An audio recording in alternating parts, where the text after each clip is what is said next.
the last episode before our first preseason game tomorrow, the New England Patriots versus the New York Giants. I'm very excited for the football season to start. What about you, Ricardo? I have been looking forward to this season all summer long, Jose. I just can't believe we're this close. Yeah, it's amazing. It's amazing. And I thought it was coincidental, or rather convenient, that tomorrow the New England Patriots are playing their very first game of the season, whether it be a preseason game or not.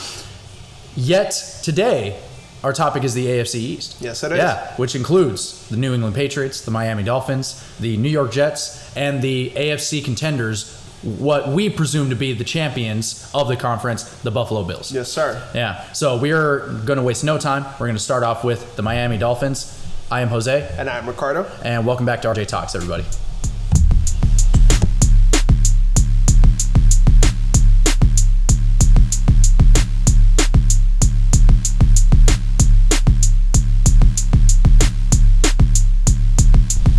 First off, the 2022 Miami Dolphins, our predictions for where they are going to be placed in this division. Now, it's no surprise that their biggest strength with the addition of Tyreek Hill are their offensive weapons, right? Absolutely. Even though they have gotten rid of Devontae Parker and he has gone over to the New England Patriots, it's no secret that Tyreek Hill as well as Jaden Waddle are both contenders in the wide receiver category.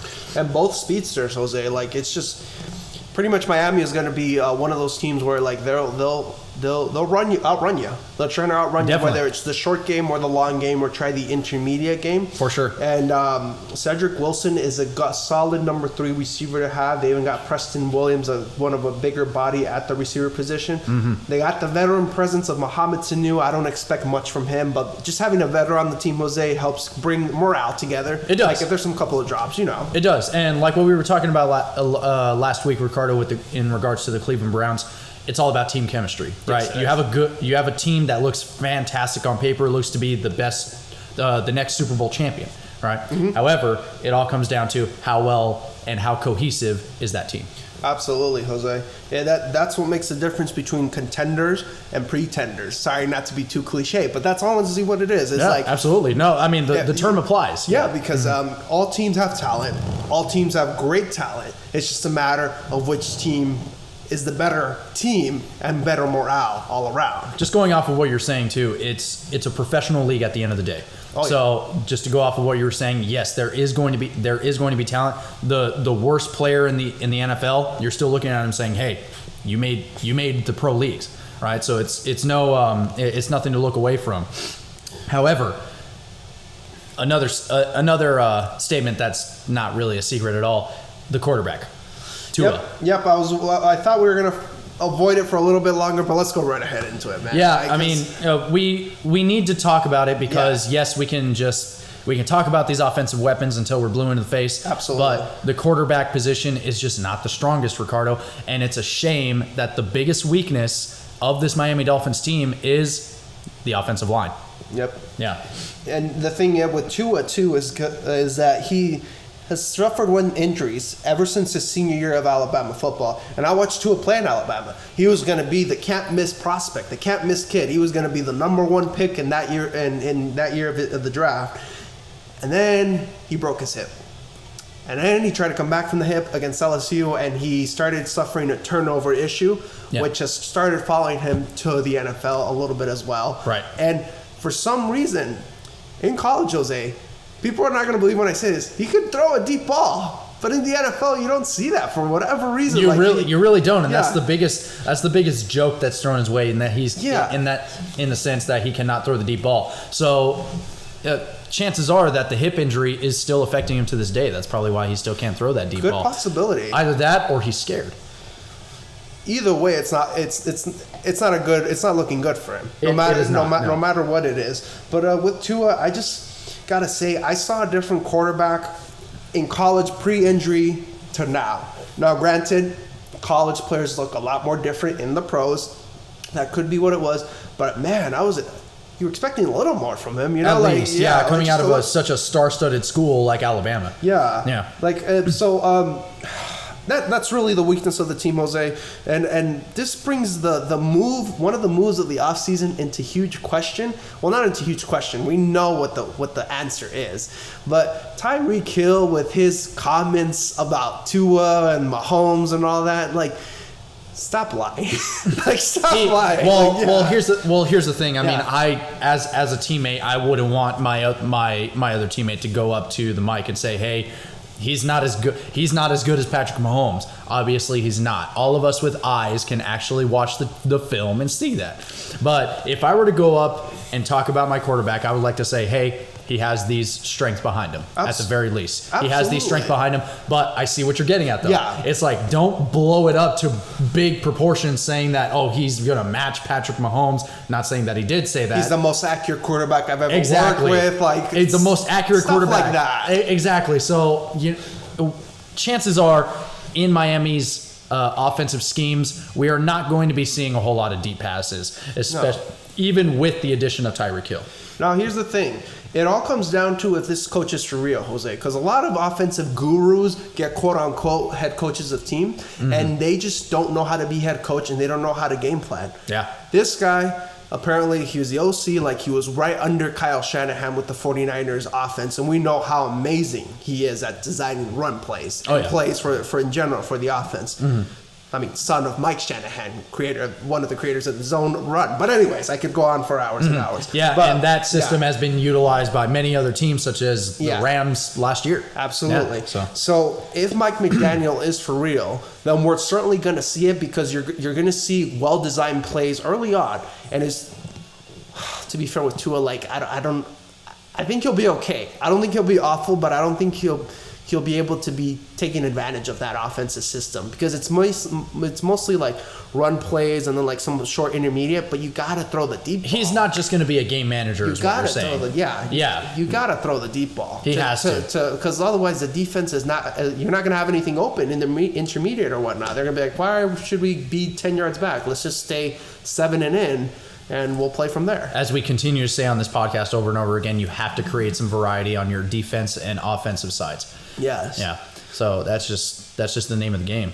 I will say though, the added addition to the running back position for them has got me a little bit excited for their running game, specifically with Raheem Mostert from the 49ers, and then they got Chase Edmonds from Arizona. They were able to pay him. Arizona didn't want to pay him. Yeah, one of which is a product of the zone run game. Yes. Yeah. So that actually sounds pretty solid for them. Yeah. Mostert played under that offense. Exactly. So he knows what to do. And then you got Sony Michel as your third stringer. Not a bad stable of running backs. Man, I miss Sony Michel. Yeah. I miss Sony Michel. Not a bad stable at all. So like they'll be able to run it on some teams. Like granted, the offensive line leaves a lot to the imagination, to be honest with them. It does, yeah. So that's really what I'm concerned about as well. I mean, Miami's, this is according to Pro Football Focus, Miami's line gave up a league-leading 235 pressures last year. 7 more than Cincinnati's offensive line did. And you know how bad Cincinnati's line was last year. Yes. Oh, my goodness. To the average person who's barely listened to the first time, pretty much get 4 of your best friends, and you could have been probably a better offensive line than Cincinnati last year. So the fact that they get more pressures than Cincinnati, that concerns me, Jose, because Tua is not that mobile. Yeah, at this point from what we've seen. If he surprises us and he can move around better, great for him. All to it. But like, if he's like just stays as a pocket passer, but here's the thing, he looks so slow. I'm telling you, I don't know what changed with him, but he doesn't look like the same Tua I saw in college. But anyways, like, why don't we get a little bit on the defense too before we get into the schedule, just to get on Absolutely, go right ahead. Xavier Howard, one of the best cornerbacks in this league, in my opinion. Mr. Interception, can pretty much cover, like, be put against the best receiver and have one of the best matchups. Top 10 corner easily. And then Byron Jones, solid, okay corner. I do believe, I don't remember if he was with New England, but I can't remember. But I have seen Byron Jones play in this league, and like he's pretty great. I do wish that they kept Kyle Van Noy from the previous year. I don't know why they let him go for whatever reason. I wish they would have too, man. But I mean, and he wanted to play for the team too. So, yeah, he did. But they added Melvin Ingram III to their linebacker core for pass rushing on the outside. We both know how good of a pass rusher he is. Byron Jones played for Dallas. Excuse me. Yeah, he had played for Dallas, but I think I'm thinking of Jonathan Jones. Yeah, I was kind of thinking that way too. I said I know that there was a Jones playing for New England. But pretty much I could see this defense being middle of the pack. Not awful, but not too great. Obviously, the strength lies in their secondary, and they leave a little bit to be desired from their middle linebacker core. And defensive line seems okay. Yeah. Not too bad. That's the best way to describe it. So any of those run teams like New England as well as Buffalo, they're going to be running it down their throats all day. Oh yeah. No, with that team, I would run first, and Definitely. force Xavier and just avoid Xavier Howard in a little bit. Right. Or just create too much pressure on them so that someone tries to play hero ball so that they don't do their job and they leave someone wide open. Oh yeah. Yeah. Mm-hmm. For sure. Yeah. Well, let's go ahead and move on to their schedule, Ricardo. What do you say? I agree. Let's go. All right. Now, before we move on to the schedule, again, if you like what you're listening to, go ahead and subscribe to the channel RJ Talks and follow our Instagram at RJ Talks_11. We would love it if you guys did that. Thank you so much for listening in. Now, on with Miami's schedule here. Mm-hmm. So, with their first regular season game, it is. Apologies, my internet is just running very slowly right now. So the first game that I see here from my side is the New England Patriots. Your guys. That's right. I definitely I can see a loss for them because. It's a tough divisional game, but I still believe Mac Jones being the better quarterback, they'll find a way to win. Absolutely. Early in the season. Now, week 2 is where the real challenge is early on, and that's against Baltimore. That's going to be a loss. It's an away game at Baltimore, dude. That's right. I can't see them competing with them. And if I remember correctly, last week we did give them the win anyway because Baltimore has such a ridiculously easy schedule. Yes. It's crazy. Yes. Yeah. Week 3, another challenging team, Buffalo, divisional game. No, they're not winning that one. They're not winning that one. Yeah, especially at Hard Rock still, but it might be a blowout. It's a complete mismatch all across the board. It is, man. On that team to team, for sure. Week 4 is going to be against Cincinnati, and it's going to be at Cincinnati. I would say they could upset them, but because it's at Cincinnati and that we're already into week 4, starting to build maybe some momentum, I don't know. I doubt think it too. That's a loss. Yeah. Week 5 might be their first win, and that's against the New York Jets at MetLife. But either way, yeah. So either way, I see this as a win for them. I see that as a win as well. Okay. Now, week 6 is against Minnesota. It is at Hard Rock. Now, if Minnesota has a day, they're going to be beating them by a touchdown, or maybe a touchdown and a half. Or if they have one of their Kirk Cousins days, you know what I'm talking about. If they somehow keep it close and it forces Kirk Cousins to try to win the game, Miami could win the game. Maybe a Xavier Howard interception to return the touchdown. Yeah, I could see that happening. Honestly, I would give this one to Miami. Yeah, it's going to be at home as well. Yeah, for sure. All right, no, week 7 is going to be Pittsburgh, the Steelers. If I remember correctly, we gave it to Pittsburgh. We did give it to Pittsburgh. Yeah. Yes. Yeah, because Mike Tomlin again is just such a solid coach. He's not going to allow that loss. Yes. Week 8 is going to be at Detroit. Detroit is looking very, very fierce this next year, so I don't see them winning. Yeah, that's going to be a tough game. I could see Detroit, but barely, by a couple points. Yeah, probably a field goal. Yeah. Week 9 is going to be at Chicago, if I remember. Did we give this to Miami? We gave this one to Miami because Chicago just wasn't looking very good. Yeah, no, it's because even as vanilla as Miami is, they're still a stronger team than Chicago. They are. Yeah, offensively too. So that defense is definitely going to shut them out. There's no doubt. Yeah. Week 10 is going to be against Cleveland. I'm giving this one to Cleveland easy. Even with Jacoby Brissett, Cleveland. That's right. Yeah. They're just a stronger team all around. Bye week going into week 11. Week 12 is going to be against Houston at Hard Rock Stadium. Now, coming off of a bye week, there's a good chance that they could beat Houston. Absolutely. Yeah. And even though Houston, we'll see how they play next year, but based off what we saw last year, they are gritty. Yeah. They are a little bit gritty, but I'll give it to Miami as well coming off a bye week. I'll give Mike McDaniel some respect as a coach to develop a game plan in 2 weeks to try to beat their next team. Yeah, definitely. Yeah. So we'll give that one to Miami. Next one, I don't see them winning, is going to be against San Francisco. One of my dark horse NFC contenders, the San Francisco 49ers, I don't see them beating them at San Francisco. And my goodness, dude. It looks like it's going to be 4 losses in a row from that stretch. But going to Los Angeles, the Chargers, you already know what my answer is going to be. Nope. They're not going to beat the Chargers. No, they are not going to beat the Chargers, especially at SoFi and how strong the Chargers are looking this next year. I don't see them winning it, man, especially in the state that they're in. Yeah, so Week 15 is against Buffalo again.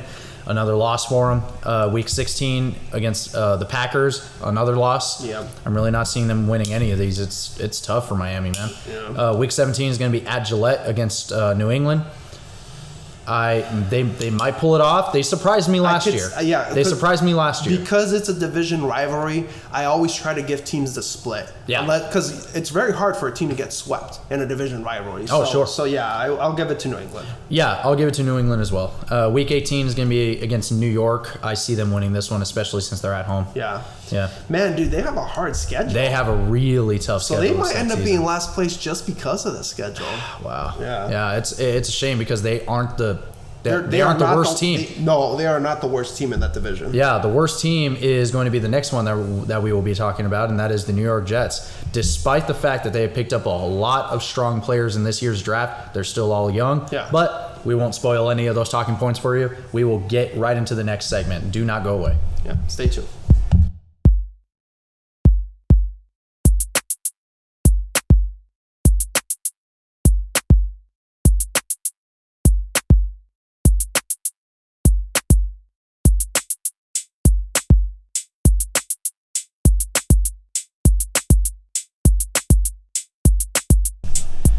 I'm sorry to say, Jets fans, this next year it's not looking very good for you in this particular division.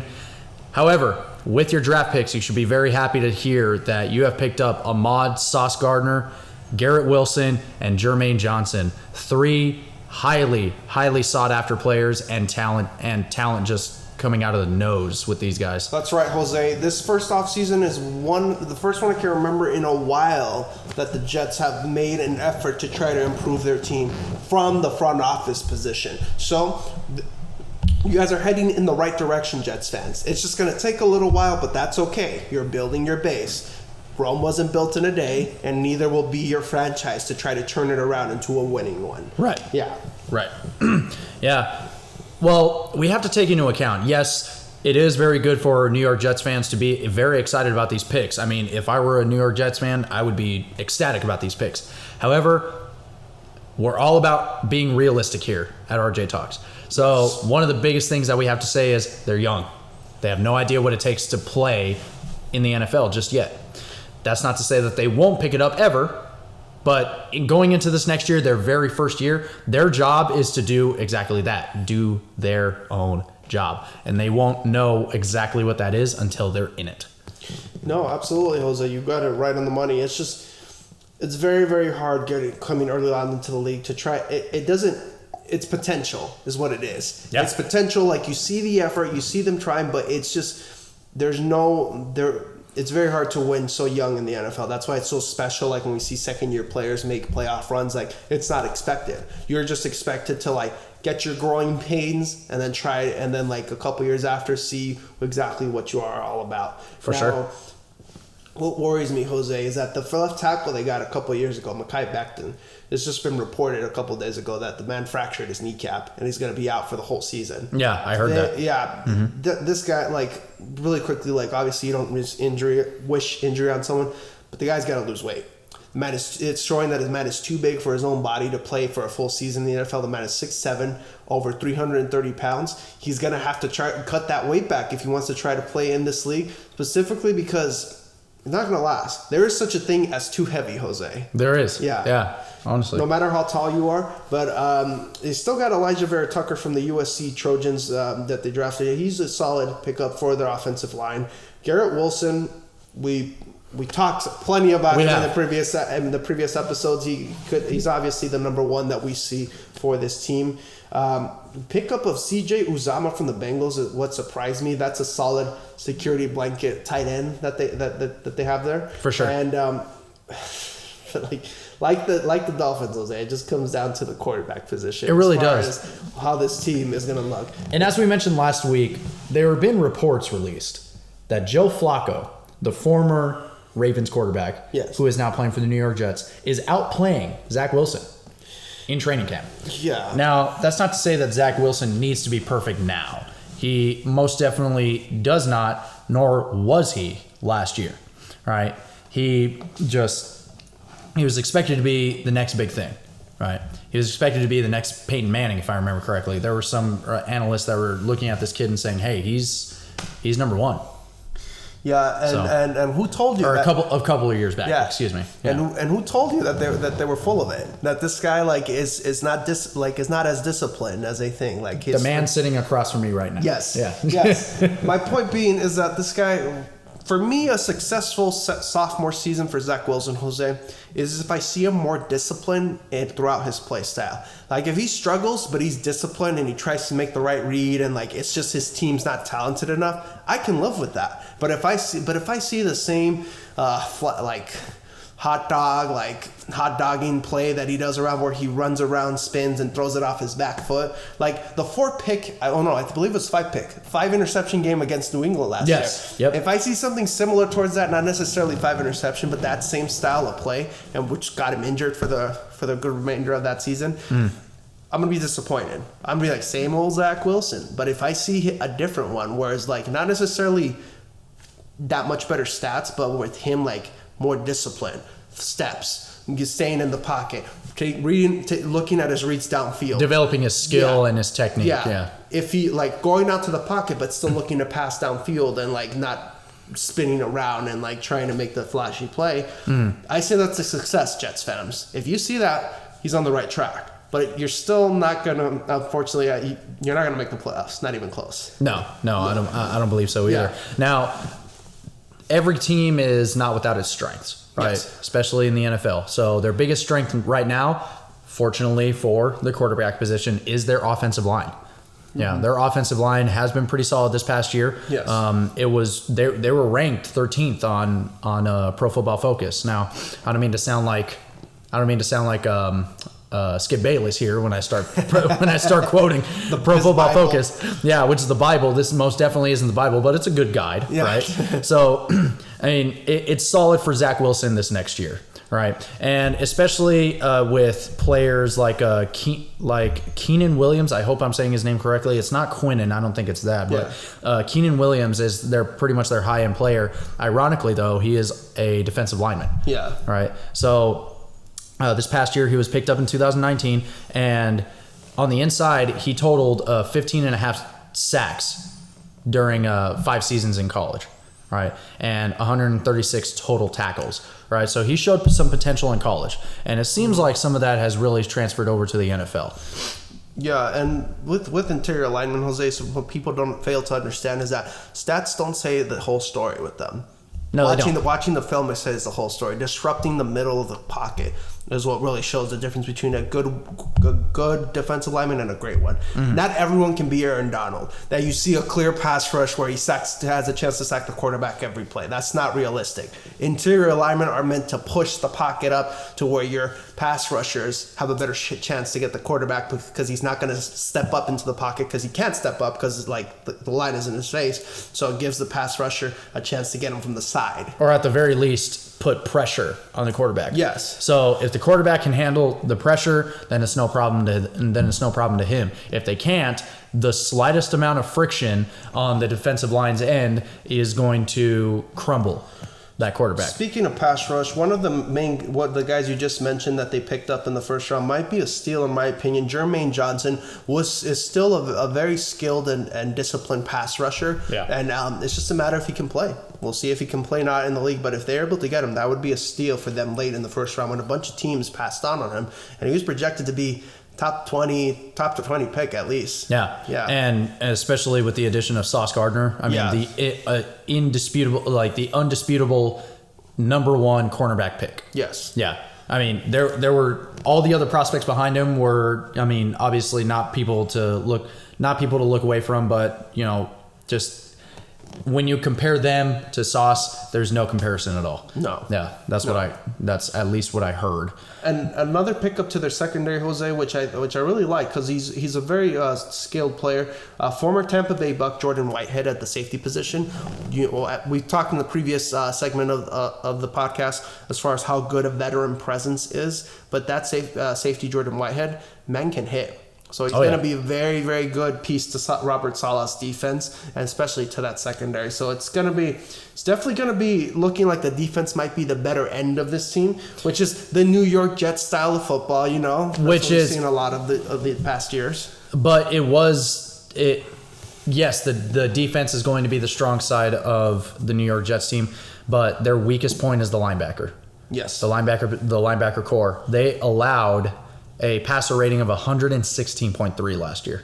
Yeah. So they didn't lead the league, but they still allowed that to happen.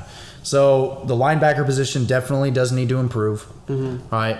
Now, that's not to say that it won't, but that's the glaring weakness amongst all the others that are a part of this New York Jets team. Point being is that, yes, you have your strengths and yes, you have your weaknesses, but at the end of the day, Jets fans, sorry to tell you another year, but it's not going to happen. It does not look like you're going to make the playoffs. But there's potential. Just keep an eye on that small glimpse of potential. Absolutely. You'll see for the year after if they can improve upon it. For sure. All right. We can get to the schedule if you like, Jose. Let's go right ahead. Yeah. Now, I am looking at week 1 of the regular season. They are playing Baltimore right out of the gate. Yeah. Yeah. I see Baltimore pulling this off. Yeah, I see close. Not a horrible blowout, but at least a 10-point win on Baltimore's part. For sure. Yeah. Now, week 2 is against Cleveland. Even with Jacoby Brissett, it's going to be a win. Yeah. Hard first 3 weeks for this Jets team, but it's going to be a testament to their character as far as how they play. It will be. Yeah. Going into that third week is Cincinnati. So another loss there. Yeah. Week 4 is going to be against Pittsburgh. Not seeing a win there either. Yeah. 0-4 already. Eesh. Yeah. Going to be 0-5 against Miami because we gave it to Miami the previous segment. 0-6 against Green Bay. Oh my God, this is looking rough. Week 7, Denver at Denver. So not going to happen again. Not against Denver. In Mile High Stadium. No, not at all. Yeah. Week 8 is against New England. Yeah, this may be their first win. We'll see. This may be their best chance at their first win, at pulling off the upset for the first half of their season. Yeah, I think so. So we'll just we'll put it at 1-7. Yeah. Yeah, we'll put that at 1-7 just to throw them a bone here. And they're gonna finish 1-8 going against Buffalo next week. Week 10 bye week going into week 11 at Gillette, going up against New England again. Yeah, I see New England pulling this one off. Yeah, it's because it's at home, dude. Like I said, split's more likely outcome. And the thing is that, yes, it's Gillette Stadium, but it's not the Gillette Stadium of old. No. Right? It's not Tom Brady's Gillette Stadium anymore, but even then, you still got to give it to them. I mean, the fan base is great. I mean, you still have Bill Belichick. Exactly. He'll find a way to win. It might be ugly, but a win's a win. It will be. Yeah. Week 12 is against Chicago. This might be their second win. Yes. This could very well be their second win. Yeah, in week 12 because it is at MetLife. Yeah. All right. So I think just for the sake of the Jets, I'd give this one to them. And because Chicago's offense is just so, it's ugly. Mm-hmm. Chicago's offense is not good. Their skill position players, dude, it's awful. It's rough. Yeah. Week 13 is at Minnesota. I think Minnesota might pull it off here. Yeah. Again, hot and cold, but it's at home. We got to give them some credit. If they mess this up, that's a Kirk Cousins thing to do. That's right. But moving on, it's going to be a definite blowout at Buffalo. It's going to be at Highmark. I'd say it's going to be 40-point win for Buffalo. Sorry, Jets fans. It's just the truth. Week 15 against Detroit. With a late Detroit team and with how Detroit is actually going to be looking this year, I give it to Detroit. I'll give it to Detroit too. Yeah. Week 16. This might be their third win. This is against Jacksonville. They're facing a team that's actually worse than they are, and even though it's at Seattle, Seattle's going to probably lose. At Jacksonville? Oh, I'm sorry. I skipped the game. Sorry about that. Oh, okay. No, that's all right. No, week 16, Jacksonville. I'll still give them the win though. Yeah. That's one team. That's one team that is worse than New York. In our opinion here. Yeah, week 17, another team that's worse than New York, Seattle. So they might be able to pull back-to-back wins. Yeah. That's what I was trying to say. Yeah. Yeah, we'll see. Yeah. And week 18 is at Miami at Hard Rock. I don't see them winning that one. Yeah. No. So we got them 3-4 wins. 4 wins. 4 wins. Yeah. 4 wins for sure. Yeah. Now, again, Jets fans, you have young talent. Right. So that young talent can very well develop under the right circumstances and under the right coaching staff. And I do believe that in the next couple of years, if they continue to help these new guys develop, that will be for the best. And honestly, we've talked about this with Detroit. It's a matter of how you lose games. As far as like you can have one of the worst records, but if your team plays hard, it'll show in each game, and you'll see that potential there. So just because let's say we're right, Jose, and they only win 4 games. Yeah. But like 6 of those losses were very close games. That's a win. Like that's an improvement from the year before because the Jets were just awful last year. They were bad. There's no way about it. Like they've just been awful, like how they've been for the past 4 or 5 years. So if they get better and are in closer games, Jets fans, you got something to root for, but it's just not going to be this year. No, it won't be. Now, I think there's really nothing more to say about the New York Jets. Let's move on to our next team, my team, the New England Patriots. Stay tuned. Yep.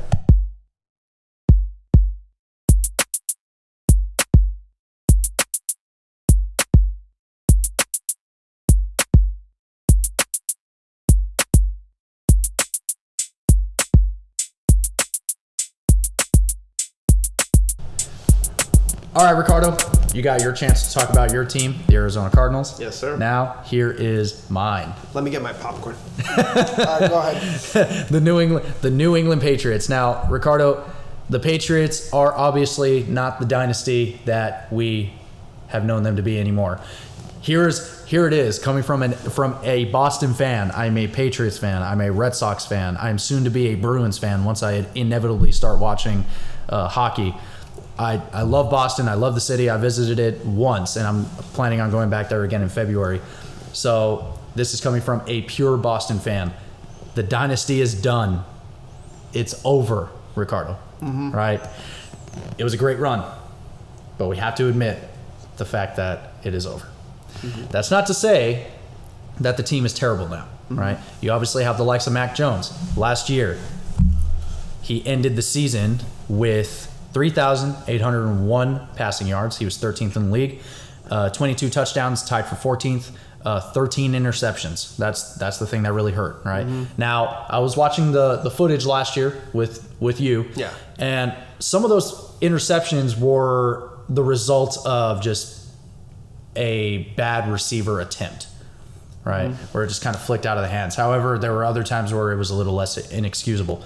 The thing that I was impressed by, though, was that last year at Gillette, the Patriots put up a fight against Tampa Bay, right? And that's the thing. And the fact that it came down to the field goal was impressive enough for me, as well as the other couple of games where they faced the Buffalo Bills, right? One of which was a super winny game, and they were just running the ball down the Bills' throats, and they managed to pull off the win, right? So it's not to say that the Patriots do not have the grit to win some games. Okay, the biggest concern that I have is the coaching staff, right? Now, as we all know, Josh McDaniels has left the Patriots. He was previously the offensive coordinator, and he was a stunning offensive coordinator. However, we all know that was Tom Brady's offense, right? When Josh McDaniels was working closely with Tom. Right? As soon as Tom left, shortly after that, Josh McDaniels left, and he's now the head coach at Las Vegas. So, which is touchy, right? We have a lot of opinions about that. We're going to leave that for the next couple of weeks. But we have no offensive coordinator. And now there's news circulating that Bill Belichick is going to be calling offensive plays with Matt Patricia. Now, for those of you that are at home, Matt Patricia was at once the head coach of Detroit, if I remember correctly. Yes, sir. Yeah, his stint was over, and then he decided to come back to New England, right? So now he is still the defensive coordinator. Fantastic defensive coordinator. I have no complaints about the guy, right? The defense is the strong point of the New England Patriots, as well as the running game. Matt Patricia calling offensive plays along with Bill Belichick really, really does concern me, because both of these people are defensive-minded coaches, as well as just players in general, right? Now, the New England Patriots, their biggest strength this past year was their offensive line, right? Yeah. They did do very, very well last year. Like no line allowed fewer pressures than the Patriots in 2021, 125. Right? This is coming from Pro Football Focus. Right? Now, they picked up Cole Strange in this last draft, a guy that a strange pick, pun fully intended. Yeah. Right? Where we don't know where that came from. We don't know where that decision came from, but Bill Belichick has been known to pick up guys where they just don't seemingly look like a whole lot, but then he turns them into superstars, right? Malcolm Butler is a prime example of that, right? Yeah. Super Bowl 49, where he caught the interception that ended the game, that brought the win, the fourth win for the New England Patriots, right? He's capable of doing that. So maybe he sees something in Cole Strange that we don't. But right now, I'm a little tentative. All right, I'm a little skeptical of Cole Strange. Yeah. Now, we also have a strong talent in Matt Judon. Right, Matt Judon, that was picked up from Baltimore, right? So he has some serious experience on the defensive side of the ball, playing for Baltimore, right, from 2016 to 2020. New England picked him up, and he broke his previous sack record. I mean, breaking it is putting it lightly. He obliterated it, right? This past year, he had 12 and a half sacks and 22 assisted tackles this past year. The man's a beast, right? And his motor is just nonstop, right? Mr. Red Sleeves, as I like to call him, right? Yeah, because he's always wearing red sleeves on the field. Yep. So with all that being said, we have a ton of star-studded players on this team, and I'm confident in the defense coming into the next year. The offense is what's really concerning to me, Ricardo. Yeah. Yeah. Maybe you could elaborate a little more on that. Yeah. Beautifully said, might I add. But I pay attention to my team. Let's go to the players. Okay? Yeah. So all off season, we talked about what this New England Patriots team needs to help Mac Jones develop more as a quarterback. And what we said is that they need better skill position players to help him out, specifically better receivers. Yeah.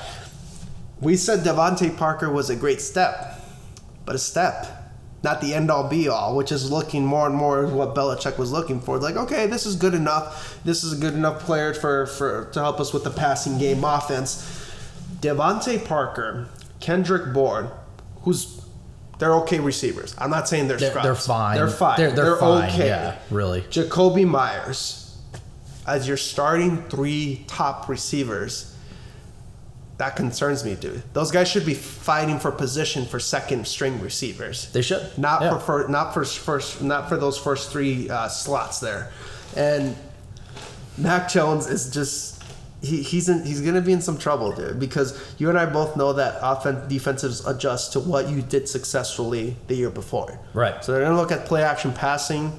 They're going to run the ball off of these sets and formations, and they're going to do all this stuff. Okay, guys, to understand, my first NFL game, I've said this before, it was the Patriots-Giants Super Bowl 2007. I was rooting for the Patriots to win. I was rooting for the Patriots the whole time. I really like the Patriots. I'm not like these people who hate them. I love the dynasty. And my favorite Super Bowl of all time, Jose, which one is that? My personal favorite, not the best comeback. 49. Yes, sir. Yep. When they beat Seattle in Arizona. It was beautiful. But Bill Belichick calling plays, dude, is what concerns me. With Matt Patricia helping him and with Joe Judge coaching Mac Jones. Oh, man. Yeah, that I forgot to mention Joe Judge. Yeah, no, it's not looking good, dude. It's not looking good. It's because, I feel like his ego is at presence here to be offensive coordinator. If he's a great head coach, but he was never meant to call offensive plays. No, he wasn't. It was Charlie Weiss. It was Josh McDaniels. And then it was Bill O'Brien back in the 20s. Then it was Josh McDaniels again. Like, you can't make this stuff up, dude. Like, and to add on to the uncertainty for the Patriots this next season, Mac Jones has released had released a statement at one point saying that there's a new offensive system that they are operating under. Yeah. Right. And he said it's a new system. There's quite a bit that's going to be changing on his end. He says we just have to buy in. It's very different. Yeah, so he's like, we just got to buy in as players, right? And if I were a year 2 quarterback, of course I would be saying that. I mean, I wouldn't be coming out and saying that things are challenging. But that's just it, Jose. He's a year 2 quarterback. He should be making his life easier, not more complicated. He should, yeah. With this unorthodox method of not having an offensive coordinator, but just 3 coaches pitching in to help the offense work together. Right. Because we all know that's how the successful teams run, Jose. Because when there's multiple coaches, not just one coordinator calling plays. Yeah. Like, I'm sorry. Like, I can't let them get away with this, Jose. This is an absurd way to run an offense on the specific part of the New England Patriots. You can run the ball. Fantastic. I love it. Yeah. One of the teams to bring back the running game into your specific system. But you need a pass ball. And to do that, you need receivers. And I don't know if it's an issue of Belichick getting like receivers who aren't necessarily like the best team guys, but Randy Moss isn't walking into that door. Wes Welker isn't walking into that door. Julian Edelman is not walking into that door. For God's sakes, Troy Brown isn't walking past into that door. That's one for you old New England Patriots fans. You know that reference. Yeah. You need to get better guys. You need to be a little loose and get guys who aren't necessarily the best team guys, but they get open. Yeah. They get open, and you need to take chances and get guys who will give you some flash and some spark on that play. And like you said, dude, it was Tom Brady's offense who could make those guys work. This is a lot to ask of a second-year quarterback. Right. A lot to ask. Right. So arguably for the Patriots, they didn't even need an offensive coordinator, although they just had him on the payroll, right? But again, they did. It's just more of a little jab at the Pats fans. Yeah. But running backs like Damian Harris as well as Ramondre Stevenson, the two of them pretty much rocked it last year, and also James White as well as a solid third. Yeah. Right? So you have 3 really good running backs, right? But as we continue to say week in and week out, you need variety in your team. There's no if, and, or buts for it. Yes. Because this is the professional league. They will adjust to you, the defenses I'm speaking of. Yes. Right. Now, again, Mac Jones can do all he can, right? Mm-hmm. And I'm not going to be expecting Brian Hoyer to be coming up to the forefront because the man's old, right? He's been around the Patriots for a while. I think he's 1 year away from calling it quits. Yeah. This is a solid job for him now. It is. Yeah. Yeah. So, I mean, he's more of a placeholder. I hate to be so derogatory, but this is more of a truth. It's a placeholder. Yeah, it's a placeholder position for him. And don't even get me started on, picking up Bailey Zapp, right? The third string quarterback out of God knows what state, right? Yeah. So I'm not worried. The Bailey Zapp, I'm not worried about him taking the mantle of Mac Jones. So this next year, it's going to be all Jones. And it concerns me a little bit because of that. And the Patriots also getting rid of the likes of Stephon Gilmore and J.C. Jackson. Yeah. That leaves their cornerback position very weak. Yep. Right. Mm-hmm. Even with you have Marcus Jones stepping into the forefront. Mm-hmm. However, he's 5'8", 174 pounds. Yeah. You're not going to see him jumping over these 6'2", 6'4" receivers swatting the ball away. Not even 6'2", making these 6 feet receivers. Exactly, like 6 feet receivers just swatting the ball away, making these ginormous plays. It's like, no, that kid has to be fast. He needs to beat those receivers. That's his job. Needs to be a better position too. Exactly. Yeah. So if he's going to play a zone position, he needs to be there.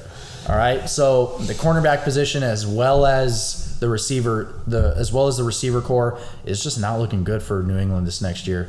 And this is me just being honest. I mean, yes, I am a New England Patriots fan. I'm a Boston fan down to the core, but I have to admit, my team when it's bad. The Red Sox are also bad this year too. So they had moments where they were good, but no, not at all. It's just the disappointing thing is, dude, is that we and I see this potential in Mac Jones, and I see the disaster that's going to come ahead of him, and I see the fire he's going to take from people who want him to fail. Seriously, and man. I can see it happen. I see what's going to happen. They're not going to pass the ball efficiently. I'm not sorry. I am not sorry. I don't have to be in the NFL to know that having Devontae Parker, Kendrick Bourne, and Jacoby Myers as your top 3 receivers is going to lead to a successful passing team for a second-year quarterback. Not Tom Brady. This isn't Tom Brady who can make diamonds out of coals, find like the 2006 receiving core. Yes, exactly. So it's just they're setting him up to fail, dude. This really bothers me because what's going on with your ego, Belichick, that you can't hire an OC to help you out, credit or whatever it's called. I get it's just. It bothers me. It really bothers me, and I know what's going to happen. I already know before it's going to happen. And next year we're going to see, was Mac Jones a bust for the New England Patriots? I'm like, no, he just needs pieces around him to help him out. He's not a bust. He just needs help to develop. You got the running game that helps young quarterbacks a lot. A great running game. It does. You just need skill so he can pass the ball efficiently, so he can make passes, and he's going to make mistakes. It's his second year. Mistakes are going to happen. You just need to give him that chance to make those mistakes, to have a better opportunity, to have him not feel as pressure to be robotic, as opposed to putting him in a position to make those mistakes. Yes. Allow him to make mistakes of his own. Yeah. Don't put him in a position where he's going to get completely screwed. Yes. And this is what the coaching staff is doing. Yes. By not bringing on an offensive coordinator, or even I hope they were at least looking for one, right? And they just failed to find one. But there's no shortage of offensive coordinators that would be more than willing to work with the New England Patriots. Dude, yeah. And Mac Jones would be a great, not even a project for an OC. An OC looking for a chance to be okay, I know what his strengths are, and I know what we need to do. Here's what we need.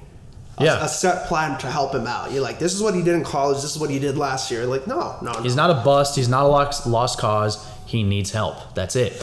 He needs help around him. I'm just saying, dude, if we'll get to the schedule right here in a little bit. Yeah, sure. If they end up below 500, how much pressure does that put on Kraft to force Belichick to build a better team? Plenty. Or to relieve him of at least the GM position. Because Kraft is not sleeping on any of this. No. He's never been one to sleep on any changes that are happening in the team. Yeah. But he's not putting his hand into everything like a certain owner over in Dallas, right? But he keeps his eye on things, and he's very diligent. But man, I just hope we can at the very least do over 500 next year. That's what I'm hoping for. Well, let's look at that schedule and see what it's going to be looking like. Yep. Yeah. All right. So regular season coming out of the gate, week 1 is going to be at Miami. We gave this one to New England, so we're starting off with a win. Yeah. Week 2 against Pittsburgh, at Pittsburgh. I'm giving this to Pittsburgh, and I believe we did give it to them last week. We did because it's at home and it's a Mike Tomlin team, and they just have a. If New England had the receivers that Pittsburgh had, we wouldn't be discussing them like this. They would just they just have the better skill position guys overall. Yeah, we'd put them in contention to possibly win the conference if they had the receivers that they had. Well, make a deep playoff run. Position seriously. To try to challenge. Yeah. To challenge Buffalo. Yeah. Yeah. All right. Week 3 is going to be against Baltimore. Yeah. Now I believe we gave this one to New England. Yeah. Last week. Yeah, because it's at home and it's still early, and we still have to see how Lamar Jackson adjusts to that new body of his. I don't care what anybody says; that's a lot of weight, and he can't play the same. He's either going to be too slow or he's going to hurt himself. 2-1 coming out of the gate. Yeah. Yeah. Week 4 is at Green Bay at Lambeau. I see Green Bay winning. I see it too. It's just going to be a rough game for them overall. It will be. Yeah, week 5 against Detroit at Gillette, though. We gave this one to the Patriots, if I remember correctly. I believe we did. Yes, yeah, because just the Patriots are a much more a better built team than what Detroit is, but Detroit has more grit. Mm-hmm. Yeah, we'll see if that wins them. Week 6 is at Cleveland. I believe we gave this one to Cleveland. We did. Yeah, especially with Jacoby Brissett. Because it's already it's a little into the season where like they can have somewhat of an identity, even if Deshaun Watson's coming back like later on. They still understand. Jacoby Brissett understands his receivers. Yes, and that'll give him a better chance to win.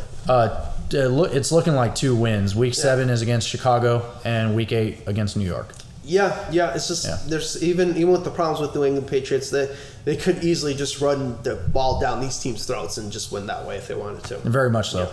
Yeah, Week 9 is going to be a bit more of a challenge. It's going to be against Indy. I give this one to Indy, dude. Even I give this one to Indy. Game to New England. Yeah. Indy is looking like Indy is looking like the team that a lot of people are going to sleep on this next year. Mm-hmm. Yeah, absolutely. They really are. Week 10 is a bye week for us. Week 11 is going to be against New York. Looks like another win for us, especially at Gillette. Yeah, well, no, we gave this one to New York simply because they were coming off of a bye week, if I remember correctly. It's because Week 10. Yeah, if we gave the previous one to New York, it's going to be a split. Like I can't see the Patriots sweeping them. It's possible, like New York could be the same New York Jets, but I could see New York pulling the upset. I could too. Yeah. So that's a loss for New England. Week 12 at Minnesota at US Bank.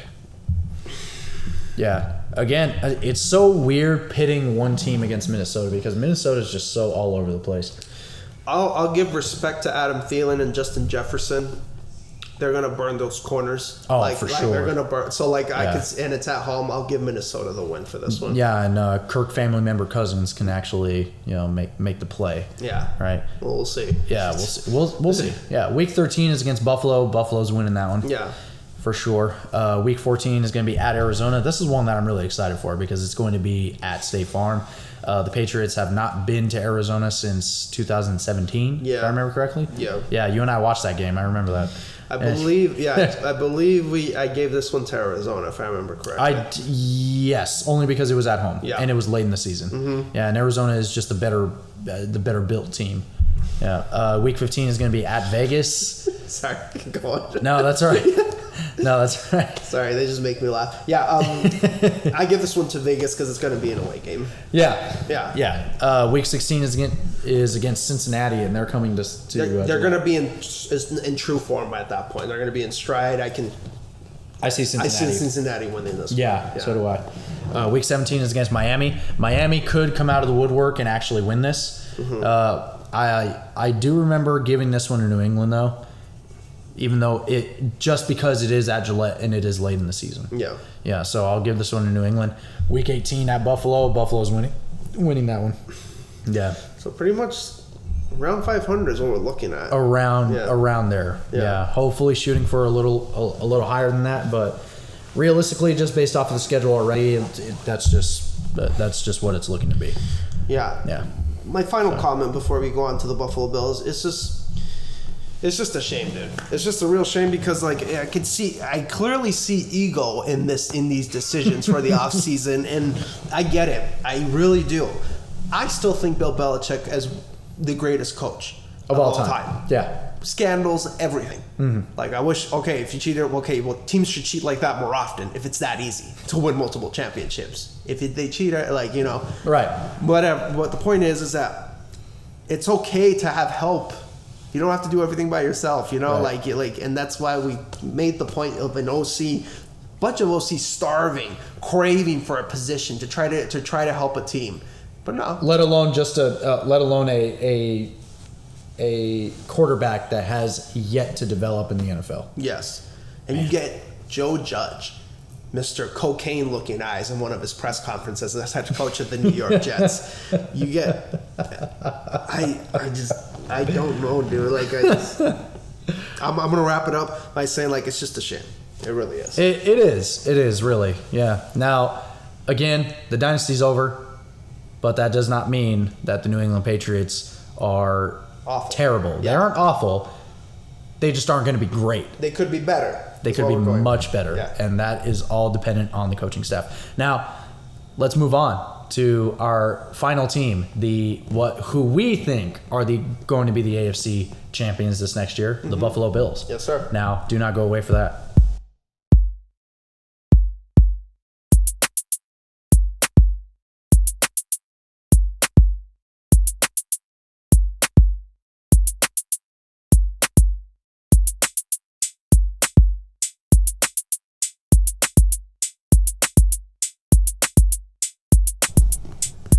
Ricardo. Yes, sir. We have been talking about the Buffalo Bills for a long time. Mm-hmm. Ironically, you and I'm not saying this to put you down in any way because you have admitted it time and time again. Yes. Go you ahead. thought from the very beginning that Josh Allen was going to be the biggest scrub that the NFL has ever seen. Yes. Yeah. Yes, I did. Back in 2018. And I proudly stand by what I said in that moment from what we had seen up to that point. Yeah. But my goodness, they do a hell of a job coaching him, dude. My goodness. Incredible. Last game aside, the last game in the postseason against the Chiefs aside where he was spectacular, he's really come into his own as a top 5 quarterback. Like, it's incredible to watch. Like, really, the best they could have hoped for Josh Allen, they're doing it. Like, it's great. Their main problem is they're relying a little too much on him, in my opinion, which is gonna be which you really can't blame him for. No, but at the same time, you remember there's the rest of a team that's in front of you. So. Yes, and like, let alone the team, you need. Well, we keep saying you need balance to win. Yes.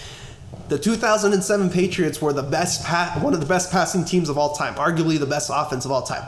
They didn't have balance to run the ball against the Giants, and they lost the Super Bowl. Running team. We just talked about the Patriots. Yeah. One of the best running teams in the league. Yeah. They're not going to win the Super Bowl because they can't pass it further than 10 yards to save their lives. Right. With the current players that they have. So, this team's the favorite. They are the favorite, and they have the most pressure on them because they are looking locked and loaded and ready to win the AFC, specifically because Kansas City lost Tyreek. And Kansas City's definitely going to take a step back. For sure. Not going to be like awful team, but it's going to be a step back. And some people will have Josh Allen as top of MVP like favorites going into this year. You still got Stephon Diggs, Gabriel Davis. The guy had 4 touchdowns in a playoff game. He's going to be coming into his own. A key pickup that's going to be underrated, but I think is going to be important, is the pickup of O.J. Howard from the Tampa Bay Bucks. Yes. One of the young underrated blocking and receiving tight ends, and it's going to help Buffalo out with that heavy set formation that they like to do. Play action passing. It's going to be fun to watch. Yes, sir. And well, we could talk about Josh Allen and the Bills all day, but I do believe we had a segment of what goes on about them. And yeah, we had an episode where we talked a whole lot about them. Yeah. Now, Ricardo, it's not very easy to pick out a really big issue with this team. I mean, if we were to nitpick, it would be their offensive line, really. But obviously, that has not been a problem for Josh Allen, right? The fact that just by his size alone can hold him up, very, very well, right? So he can evade tackles quite well. He can step out of the pocket when he needs to. It's not that he's slow either. He has definitely taken first down initiatives to actually run the ball up. In a draw play, for those of you at home, a quarterback draw is basically when the quarterback takes the snap and then he just runs it in. Right? It doesn't have to be immediate. However, when he sees pressure coming his way and he just doesn't have any open receivers, he will take the initiative, or he might take the advantage. He might take advantage of just using his legs. I don't want them to fall into the trap of Cam Newton with the Carolina Panthers, that MVP season. Right. I don't want them to fall into that trap, but just because he's spectacular to do it all, don't have him do it all, because it's gonna be open season on him. Like, they're gonna aim for Josh Allen because they know, like, without him, like Bills need him. Bills are gonna need him to do something, which is why the pick of James Cook from the Georgia Bulldogs, the national champions of last year, a burner, like a speed running back that could run the edge, the perfect complement to Devin Singletary, who's more of a bruiser. Yeah. They got to use both of those running backs, Jose. They got to have Josh Allen hand the ball off, keep him out of harm's way, develop that running game for later in the postseason, because they're going to make the postseason. There's no ifs, ands about it. It's just a matter of seeding. And against the good teams, how they can run the ball. If they fall in love with the Josh Allen play and don't run the ball, that is going to be their downfall, in my opinion. They got to run the ball. They got to be disciplined as a football team and understand, hey, we got our franchise guy back there. Let's help him out. let's not put out much on it. Let's help him out. Let's make stuff easier for him. Let's make it look even better. Right. Yeah. Right. So, yeah. More balanced yes. as we continue to say. I'm gonna start putting a soundbite in for like Thanos when he starts saying balance as all things should be. Yes, we should. Yeah, we should actually start using that. That would be really funny. Now, obviously, the biggest strength for the Buffalo Bills is the quarterback position, right? They have the number one. They have the number one quarterback in the NFL, arguably, right? In Josh Allen. At least top 5. Yeah, top 5 Top at the 5 very for least. sure. Top 5 For sure. Yeah. For sure. Now, the Josh Allen is going to continue to surprise us this next year. I don't really see him. I don't see any signs of slowing down. Even in the loss, even if the playoff loss last year, he dominated that game. It looked like something like click for him to be special. Like that was a special moment in his career. Yes. And if they just gotta capitalize on that, dude, because he looked like, okay, my prime's here. I'm ready. Yep. Let's do it. But that freaking defense could not stop the Kansas City from scoring in 13 seconds. I'm still mad about that. How do you let that happen as a defender? I don't know. That game was ridiculous. Yes. That game was crazy. I wasn't able to watch it, but I wish I did. No. I wish I did. It was incredible to watch. For sure. All right. Well, again, we have an episode on the Buffalo Bills and our take on them as a whole team. So if you want to know more about our take on the Buffalo Bills, go ahead and check out that episode. With that being said, let's move on to their schedule. Absolutely. All right. Yeah. So it's looking like it's going to be quite the doozy for the Buffalo Bills. Oh yeah. Starting week 1, it's going to be at SoFi against the Rams, the reigning champs. The reigning defending Super Bowl champions at LA. It's going to be a testament as far as which team looks ready. Yeah. I feel like we said, they did this on purpose. So, this could be a potential matchup down the road. Right. We could see this happening. Problem is, when defending champions host a team, it's very hard for them to lose. It is. It's very hard for them to lose, getting that ring ceremony, everybody happening, a brand new season starting. Cowboys had a chance to upset the Bucks last year. But the Bucks still pulled it off. Because the Buffalo Bills last year didn't show a whole lot of promise in their offensive line. That's not to say that they're terrible, right? But they're just the weakest link, right? That weak link could bite them in the butt with the likes of Aaron Donald on the other end of the line. Yeah. So because of that, there's going to be a lot of pressure that's going to be put on Josh Allen. And with Bobby Wagner on that defense, it's going to be hard for them to run the ball too. Yes. So with that being said, I have to give it to the Rams. We got to give it to LA, but close. It's going to be very close. It's going to be a very good game, yes, in our opinion, and we're very excited to watch it. By the way, man, dude, I just want football season. I just want it to be next. I just want it to be next week. I wish it was tomorrow. It's a Thursday. I wish it was tomorrow. Yeah, seriously. Okay. Right. Week 2 is against Tennessee. This is going to be an easy win for them against Tennessee. 2 primetime games in a row for them. They're definitely going to win against Tennessee. No question. And again, this could be very intentional. They're giving them primetime games. So it's okay, are these guys the real deal? Yes. Kind of thing. The NFL is putting it in front of you going, what do you think? Yeah. Right? So week 3 is going to be at Miami. Doesn't make a difference. I think Buffalo is really just going to take 2 touchdown win, for opinion. Sure. Yeah. For sure. Yeah. Week 4 is going to be at Baltimore. And I do see them beating Baltimore. We did give Buffalo the win last week. They're just a more complete team as far as they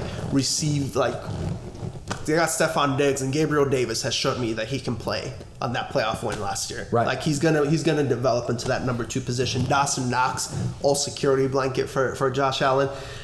They're going to be Baltimore. It's not going to be an easy win by any sense. Baltimore always plays hard and gritty, but it's going to be a win. For sure. Yeah. Week 5 is against Pittsburgh.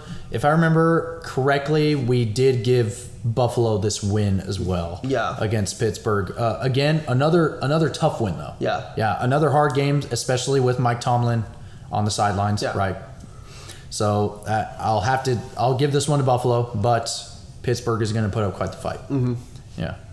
And this is also because Pittsburgh quarterback position is just not stellar at all. No, they're nowhere near ready and being a contender for playoff contention. No. So it's going to be Buffalo. This win, it's going to be a revenge game at KC. Yes. They're going to win this one. I don't see them losing this. Like, they're going to remember how close they were to losing. And I feel like that defensive secondary is going to be very motivated, especially without Tyreek Hill. Let's see you beat us now. Yeah. Without the cheat code on your team. I am so excited for this game. I am very excited for this one. Very close game. They have an early bye week. Yes, they do. Yep. It's going to help out in case they have early injuries, which is always very helpful. For sure. Yeah. Week 8 is against Green Bay at home. If it wasn't off of a bye week, I would say Green Bay would pull the upset, but it's off of a bye week. They're going to be well rested, and Buffalo's going to take the win. they're going to take the win. It's just Green Bay doesn't have any Buffalo's defense is going to show up because they're going to show that Green Bay is going to miss Devontae Adams. For sure. All right. Absolutely. Moving on. Here's a bye week, week 9 at New York. 2 bye weeks, nice. Yeah, 2 bye weeks. Very, very, very nice. Week 10, maybe potentially even a third. Yeah. Yeah, but then again, this is at Highmark. This is at home, and it is against Minnesota. Now, the Bills' secondary is pretty solid. They're up to the task against those receivers. Yes, they are. Yeah. Yeah. It's just... And that defensive line, that Buffalo defensive line can put all the pressure in the world against Kirk. Yeah, I got to give it to which quarterback's going to perform better against the defense. Minnesota's defense is not close as good as to the ones in Buffalo. I got to give it to the Bills. Same here. Yeah. Yep. Week 11, much more developed Cleveland Browns team, and potentially with Deshaun Watson. Now, Yeah. barring the NFL suspending him for the full year, which changes everything. We did this a couple weeks ago, AFC North. Mm-hmm. If Deshaun Watson's playing, I could see them pulling the upset barely. Yes. I could see an upset at Buffalo, but with Jacoby Brissett, I don't see the threat. I don't either. Yeah. Yeah. We got Kareem Hunt asking for a trade from Cleveland, so it might be a different team altogether by that point. Right. But Buffalo winning. Buffalo winning for sure. Yeah. Week 12 is going to be at Detroit. This will be a tough one. This will be a tough game. This will definitely test their heart because Detroit's not short of heart. We know this. We saw it last year. A similar case with the earlier Baltimore game. Yeah. Except just much later in the season and with a team that has much more grit than what Baltimore has. Yes, sir. So they could pull off the upset, if not tie it. But ties don't happen often. They don't happen that often. It's going to be someone's going to lose and someone's going to win. I'll have to give this one to Detroit, honestly, and especially since they're at home. I got to go with my gut, dude. I'm picking Buffalo. You're picking Buffalo? I'm picking Buffalo. Yeah. All right, we're split on that one. We're split on that, Week 13 is going to be at New England. This is going to be another tough game at Gillette Stadium. Yeah. I think so because last year, yes, New England put up a fight against Buffalo. Mm-hmm. Yeah, a couple of times last year. Now, if New England can come together and get their offense straightened away, they have a very good chance. They might be able to pull off the upset. If not, then it's all Buffalo. That's the thing. I don't know what New England's looking like. I know what Buffalo might look like for sure. Yes. I know I've seen them at their best compared to what New England might be. I got to give it to them. Yeah. I got to go to Buffalo. To Buffalo? Yeah. Week 14, New York. Another win. Yep. Easy. Easy one. Week 15, Miami, another win. I'm seeing that as well, especially since Buffalo is going to be at home. Yeah. And since they have all this momentum behind them, and these fans are just coming out of the woodwork, and they're going to show up. Yeah. Yeah. So week 16, oh wow, the easiest week of all, really. Yeah. This is going to be at Chicago. Oh, Soldier Field. That next game has got me excited. Ooh, week 17. That next game is going to be great. Week 17 at Cincinnati. I got to give it. I'm going to pull. Said Cincinnati gets the upset on them. Yeah, I would say that too. Yeah. I would say that too. I think the Bengals might just pull it off, and especially with that with those new guys up on the offensive front. Oh yeah. Yeah. So they're going to be able to provide some protection for Joe Chill Burrow. Yep. All right. So week 17, and then week 18 is going to be against New England. I see New England losing this one. Yeah. Unfortunately, especially this late in the game. Yeah. So even with our disagreements, we still see them losing at most 3 games. Yes. So we see them as a number 1 seed, home playoff advantage throughout, number 1 seed, home field advantage throughout the playoffs. Oh yeah. Mm-hmm. So it's just a matter if they can live up to the expectations. Now, I don't think they'll be as dominant and world beaters as like some people think they will be, but if they're balanced, I love that much more than blowouts. If I see them winning games running the ball, that's what's going to get me excited. We have yet to talk about the AFC West, right? Yes. So we'll see how that division fares, and we'll see. We still have Russell Wilson over in Denver, man. And we're going to see how good he looks. However, it's still going to be his first year, right? Yeah. Not everybody can be Tom Brady, where he just switches from one team to the next and then just wins a championship. Yeah. We're not saying that Denver will win a championship, but we also have no idea how Russell Wilson's going to look within that system. It looks like he's doing just fine. It looks like he's pretty ecstatic to be there. But then again, it's politics. The only thing that concerns me, well, not concerns me, I just laugh at this. Broncos country. Let's ride. Let's ride. Let's ride. Broncos country. Let's ride. Well, not to give too much away, because that's going to be probably our final podcast before the season actually starts. That most definitely will be. Yes. Yeah. So, thank you guys so much for coming into this week's podcast. You certainly heard a lot from Jose with a very surprising take, because it is his favorite team, but I love it. He's a realistic fan just like me, and he knows what's coming, and can't ask for much more. Yeah, well, I mean, I do my best to be realistic. We both do here at RJ Talks, because that's just kind of the way to be. It's not always the happiest way to be, but when you win, when your team wins, you earn that win. Yes. Yeah. So thank you guys so much for listening. Once again, if you liked what you hear, go ahead and subscribe to the YouTube channel and follow our Instagram at RJTalks_11, and tune in next week when we start talking about the AFC South. Yes. Yes. So do not miss that. All right, we'll see you guys next week. All right.